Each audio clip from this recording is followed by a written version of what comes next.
Good evening. Since intelligence, by its very nature, demands secrecy, most Americans don't always see or fully appreciate the extraordinary service that the men and women of the intelligence community render every day for this nation. Tonight, we pay special tribute to those in the intelligence community who serve and who have served at its center, at the Central Intelligence Agency. I want to begin by thanking Al Zimmerman, Kathleen Pearl, and everyone at the NDU Foundation for making such a brilliant choice in tonight's honorees. More Americans need to understand the contributions and the sacrifices of the tireless men and women of the CIA. It's a pleasure to share a stage with Ambassador Westmacott and my longtime, now former colleague, Mike Vickers. And we're joined tonight by members of the Diplomatic Corps, members of Congress, national security leaders, past and present. But it is certainly a true honor for me to be here with our most important guests, Director Brennan, and so many leaders and personnel from every CIA directorate: analysis, operations, science and technology, digital innovation and support. We, frankly, in my view, can never say it enough. You are American patriots. Now,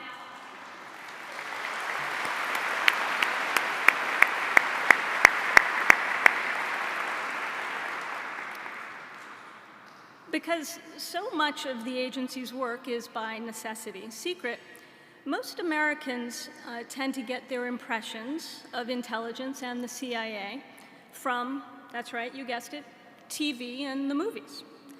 Now, in my role as the President's advisor on Homeland Security and counterterrorism, I have closely examined these portrayals. I can assess with a high degree of confidence that some are accurate. Others, not so much.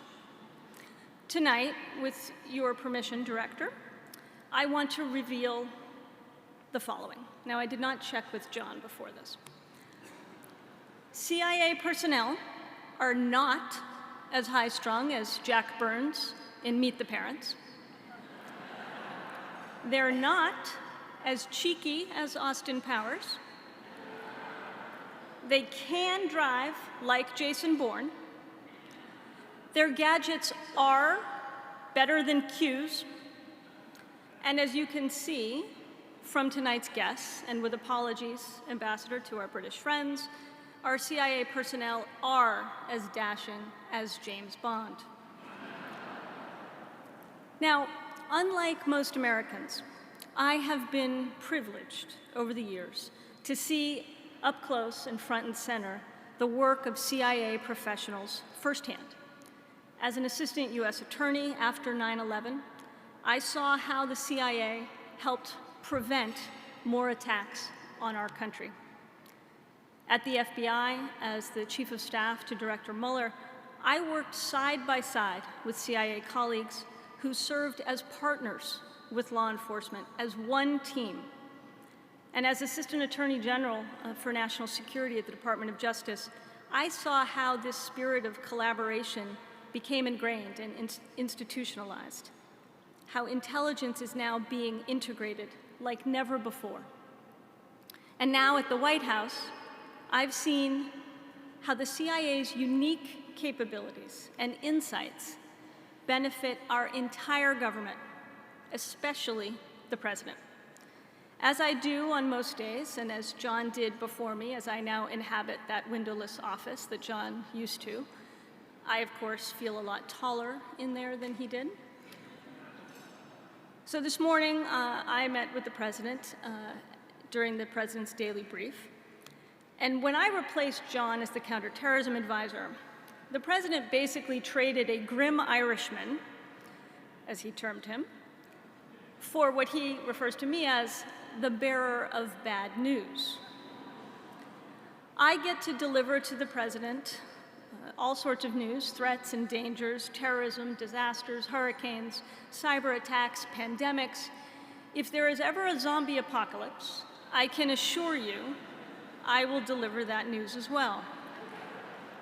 Tonight, though, I am very glad to be here and to bring good news, which is the thanks and the congratulations from the first customer, President Obama.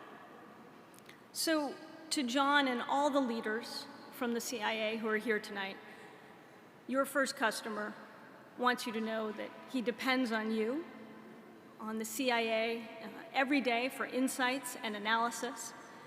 The entire national security team depends on the men and women of the CIA as we work through complex issues and challenges that defy any easy answers. So many of the CIA's successes will never be known. Tonight, I think it's worth remembering a few that can be discussed in public. I think it's worth remembering how just days after 9/11, the CIA put the first American boots on the ground and later helped topple the Taliban, paving the way for a new democratic Afghan government. I think it's worth remembering how the CIA has helped to decimate the leadership ranks of core al-Qaeda and track down Osama bin Laden, one of the greatest intelligence successes of all time. And I think it's worth remembering how the CIA has helped to disrupt terrorist plots and uncover and dismantle weapons of mass destruction programs. The bottom line is this. As the President has said when he first visited Langley early in his presidency, the CIA is fundamental to America's national security. CIA professionals are being recognized here tonight because they ask and they answer the tough questions and because they hold themselves to high standards. What can get lost in those fictional portrayals that I mentioned before is what I have seen up close. Your professionalism, your integrity, your commitment to our democracy. And every American should understand that too. In closing, I want to pay tribute to another group that too often goes overlooked, some of whom are here tonight, the families of our intelligence and CIA personnel. They bear a unique burden. Because of the secrecy that's often required, these husbands and wives, mothers, fathers, children, aren't always able to share in your work or to celebrate your achievements. On that memorial wall at Langley, there are 113 stars for those in the CIA who've made the ultimate sacrifice. That's 113 families, spouses who lost their best friend, children who lost a parent, parents who lost a son or daughter. These families know the high price of freedom, and they've made a sacrifice few of us can possibly imagine, but for which we are all profoundly grateful. So I'd like to suggest that just as tonight's award recognizes our dedicated CIA professionals, it also honors their extraordinary families. And on behalf of the President and all of us who serve on his national security team, thank you to the men and women of the Central Intelligence Agency and to your families who serve along with you.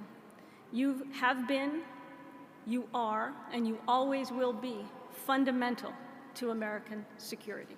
Thank you very much.